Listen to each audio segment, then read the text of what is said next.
Big boy on the rails. Hello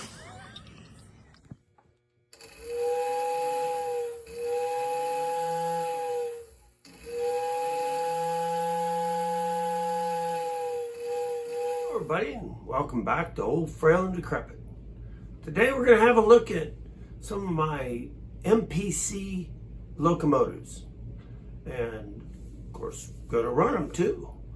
Now, as you know, MPC took over after I think about '69, and I'm not really sure when the MPC era ended, but a lot of people looked down on the MPC rolling stock and locomotives, but I have noticed amongst other videos that I've seen that there is a growing appreciation for some of the things that were put out. And I've got a few. Most of them are on that lower end spectrum of locomotives, but we're going to have a little look at the locomotives and then we're going to go ahead and run them. So let's just have a little look at the different MPC locomotives that I've got. Got a couple of duplicates. So let's start over here with some of the low end steamers. Picked up, let's see which one it was. Yeah, picked up this one, this 8302, the green one here, for $5. Well, it was actually like $25, but I got a bunch of other stuff, so I figured I paid about $5 for this, and probably about 10 for the tender, because didn't originally have that. And then just recently I picked up a twin for that. In fact, there's so much twins, even the bells are broken off the same way. But they are a nice looking little locomotive. Won't pull a whole lot, but they do look good. They add a little splash of color. Then the next set of twins are these 8040s. Again, it was one of those deals where they were just too cheap to pass up. The one I paid $10 for, and then ended up putting a set of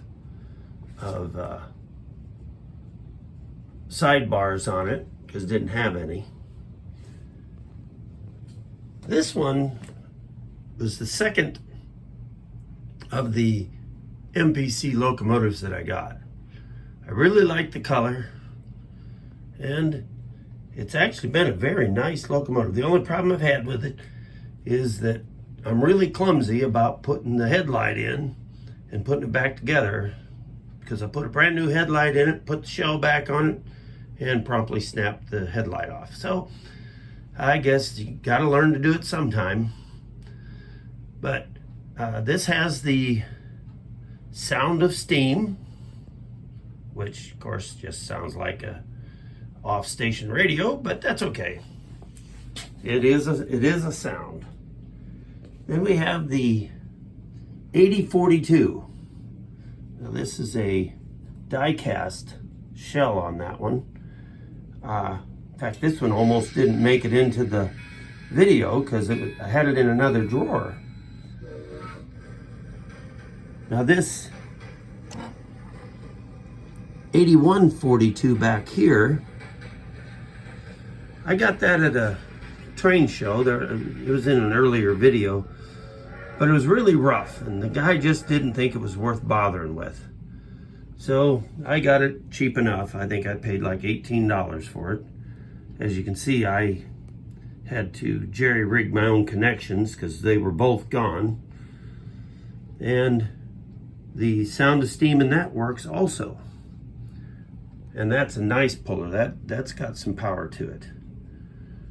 And looks like I need to, I think that's the one that I put, yes, two different color. All I had was the green marker jewel to put in there. So that's what it got, even though it doesn't match. Got this 8203 Pennsylvania. I like the red highlights on it. That's a nice little runner too. Other than one little problem with these that I've showed you, as you'll notice in the video, this 8042 kind of waddles like a duck. And the problem with that one is it's got at least one bent axle. So I think eventually one of these 8046s or 8040s is going to become a donor and will be used to put that one back in good shape, because that is a nice running locomotive. Then we got this 8153 Reading switcher, and that was in an earlier video also. And then we've got my 8351 Alco.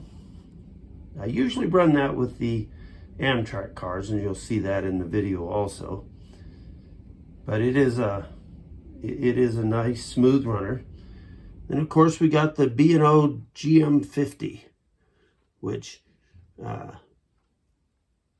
that in the videos I run with my larger scale cars, because it does look a little better with them. So let's head off and run some trains.